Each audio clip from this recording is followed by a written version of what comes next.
yeNkosi ke uThingo leNkosazana. LeNkosi ihlale esihlalweni ngo-1995 emva kweNkosi inyanga yezulu. Ngesikhathi iyahlala ngaso sayimukela ngenkulu injabulo ugandaganda ongena steering umfoka Ngcobo eyimemezela kwaphuka amadokodo kujatshulwa ngendlela eyisimangaliso kungena uThingo lamakhosazana kulesihlalo. Uma silesi sikhumbuzo sakhe sidinga ukuthi sibabaze nemisebenzi yakhe sithi masikhuluma ngezinto sizibala bese siba nama facts, a tangible facts ukuthi yikuphi esikhuluma ngakho. Ngomunye unyaka sisemhlanganweni nabefundisi sasijwayele abafundisi abadala. Sasivuka ekseni sihambe siyombingelela siyoza ukuthi ubabulale kanjani. Ngangehlelo ke isiga sokuthi kulezo insuku ngangidutshuliwe ekhaya ngingena ekhaya ngidutshuliwe ngase ngiyasinda ngoShembe. Uma ekseni sifika sobingela siguqile siuline sabafundisi su19. Wathi umlamini akubona bonke abawu19 wayesengibiza. Bakunestage sakhe esidala lapha phakathi eBuhleni esasakhiwe lapho kwakukhona indlinya ngayizulu. Wayese engiqhweba ngisondela kuye emastepisini. Bamangala abafundisi abadala ukuthi ngiqhotshelwana nami kangazi ngiqhotshelwana. Wayese yale no veranda waphinda wadlula ngikuqile wayale no veranda ekhuluma yedwa kodwa engamuzi ukuthi ukhuluma uthini. Nabefundisi nabo bengazi ukuthi ukhuluma uthini ngoba engabambe phone cellphone ezambela nje ikhulumela khuluma eshonele wayese uma sengimile ku veranda sengisesangweni ka veranda wayesevula wabambelela isicabheni kwi hangle lesicabha wayesesivula isicabha wayesengiqhweba wathi angingene ngaphakathi endlini. Nami I was shocked ngangazi ukuthi ngibizelwani ngingeniselana endlini. Ngagaqa ngamadolo ngangena ngaphakathi endlini wayesevala umnyango wayesethi kumina bakudubulelana ngingakaze ngibike lutho kuyena engakaze ngisho lutho. Yiko ke ngithi wayeprofeta ebona izinto ungakaziceli kuye. Lokho ngikusho ngaloko ngikushona. Nabanye ke banazo mhlawumbe iprofeta bangazisho lezinto abayibona empilweni yakhe.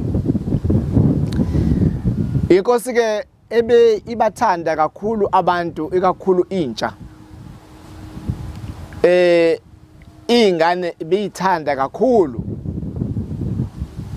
Izokhumbula intsha ebe yintsha ngesikhathi seNkosi uThingo bejwayele ukuthi ekseni uma ingane ziyoshaya insimbi aphume nama orange yena uqobo lwakhe abakhangeza abantwana ebapha abantwana.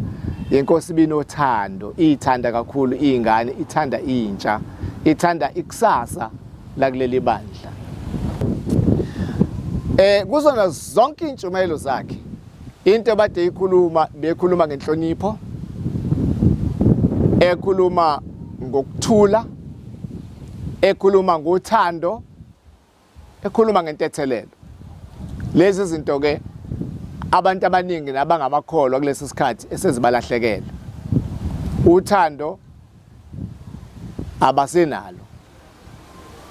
Kodwa ingoma eyabhalwa uShembe ka199 ithi abantwana bakaNkuluNkulu bayathandana angeke baxabane. That's a gist yokukholwa kobuNazaretha. That means uma kunomuntu osaxabana naye awusilo iNazaretha. Asibambe ihlabelo sashe uma bexabana bangabakabani. Ngakho ke uma kunomuntu oxabana naye bokwazi 1 awulo iNazaretha, 2 usula igama lakhe encwadini yokuphila amakhono umuntu omzonda kuleli bandla. Ilento ke izinto iNkosi uThingo leNkosazana ebelikhuluma ngazo kakhulu, ligxile kakhulu. Beligxile kakhulu entethelelweni. lize lithi uma lishumayela mina umuntu ngimthethelela engazange ayicela intethelelo kimi.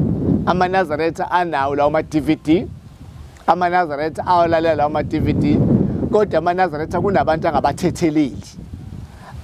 Aze asho umuntu eyiNazaretha athi angisoze ngamthethelela mina umuntu othile, ngiyoze ngife ngadweba umugqobovu, kodwa lowo muntu usafaka ingubo emhlophe, lowo muntu kodwa usakholwa kuleli sonto. Ngifisa ukuqinisekisa nina kuleli izulu laseBuhleni ukuthi ma uzonda omunye umuntu, uzonda omunye umzalwane, akukho la uyakhona. You wasting your time, futhi you waste our time ukuthi siloke simemeza sithi abantu bebaningi bebangaka, kanti asinabo abantu abaningi. Baningi abamenyiwe, bayingcosana abakhethiwe nabayizulwini, iba sengxenyeni eyingcosana ekhethiwe. Ngakho ke kulolu suku noma kule nyanga semgubhweni wokuba sikhumbule uThingo lenkosazana oluhambe phambi kwethu la ugijima wonke umhlaba. Lesiya kuye emzini oyingcwele obhalwe engomeni ka57 verse 2 usho njalo uthi siyayifuna indlela yokuya ekhaya kumhlali neZiyoni, emzini okuphumula. Ilapho siya khona njengamaNazaretha, emzini okuphakama. Kuphakama wena wilidili lazo zonke izizwe. Ngakho ke uma sidlule emhlabeni lusifundisile uThingo lenkosazana ukuthi masidlule emhlabeni siye emzini wasekuphakameni okhazimula ngaphezulu kwelanga nenyanga, oyiJerusalema elisha elehle ezulwini lahlela emhlabeni. Sesikhumbuzweni ke seNkosi yokuthula ehlala imoyizela ngasona sonke isikhathi, noma sekushisa noma sekukubi, kodwa yayimoyizela. Isithanda kakhulu thina njengabefundisi bayo. Angazi ke mina noma ngithanda kakhulu yini kakhulu kunabo bonke abefundisi, ngoba nganguthunjana wayo, kumfundisi omncane kunabo bonke kubefundisi. Ngigcotshwa yiyo phezulu kwentaba eyingcwele yasenhlangakazi. Bangcwele uthando leNkosi ngiyalazi, ingibizi ihlale nami phansi, ingikhokhele, ingifundisa ebufundisini.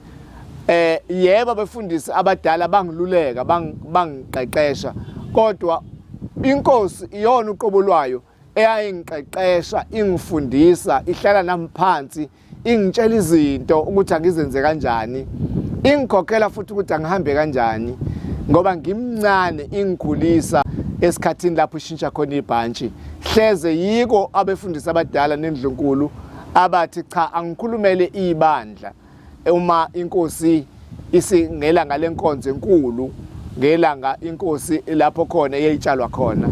Ngase ngisho ukuthi iNkosi yangifundisa ukuthi amaNazaretha akabe munye, angoshumayela intshumayelo ethi amaNazaretha akabe munye njengebumba likasimende, akukho okungale ngaphandle kaShembe. Ngiyabonga, iNkosi inibusise, nibe nosuku oluhle.